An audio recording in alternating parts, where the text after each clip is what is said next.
was Heisel klärt und tracht und stellt sich häufend Pour dar. vous qui vous êtes toujours demandé d'où venait le yiddish, d'où sortait cette langue, d'où provenait notre Mameloschen, notre ami Erez Lévy a écrit un très beau texte sur toutes les origines du yiddish, sur l'histoire du yiddish, un texte que je vais vous lire maintenant.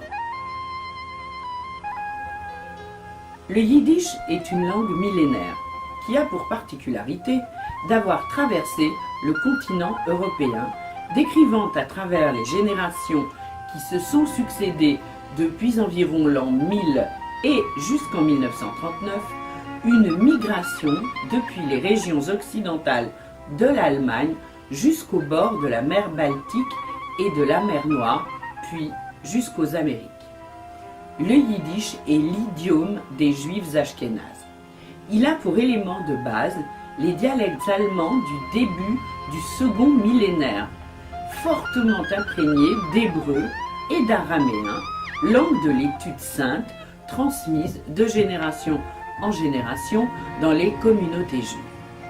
À partir de la migration consécutive à de terribles massacres d'un grand nombre de communautés juives de l'Allemagne vers le royaume de Pologne et bientôt unis à la Lituanie, le parler germanique hébraïsé des Juifs se cristallisera au sein de la bourgade juive, le shtetl, au statut reconnu par les autorités polonaises qui représentera jusqu'au XXe siècle le cadre spirituel et matériel de la vie juive, de la naissance aux obsèques, en passant par l'éducation, les mariages, les activités économiques, les questions juridiques.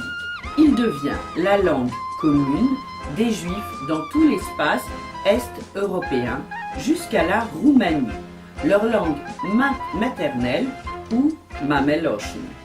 C'est en Mameloschen que s'expriment à travers des chansons et des scènes théâtrales l'esprit d'un peuple à travers les âges et les pays. À partir du XIXe siècle, le yiddish est choisi comme langue littéraire par de grands écrivains tels que Mendele Moïchers Forim, Sholem Aleichem, Yitzhak Leibush Peretz, qui ressentent le devoir de communiquer avec le peuple, de puiser en lui une forme de vitalité populaire et d'accroître le lien social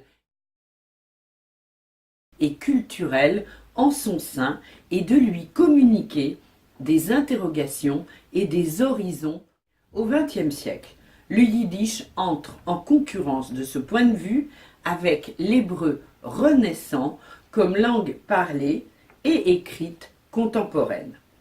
Mais le yiddish garde ses fervents défenseurs, locuteurs, écrivains, journalistes, chansonniers, dramaturges et même cinéastes. Sa condition de langue des marges historiques et géographiques renforce peut-être la force libératrice que ceux-ci lui prêtent. Erez Lévy.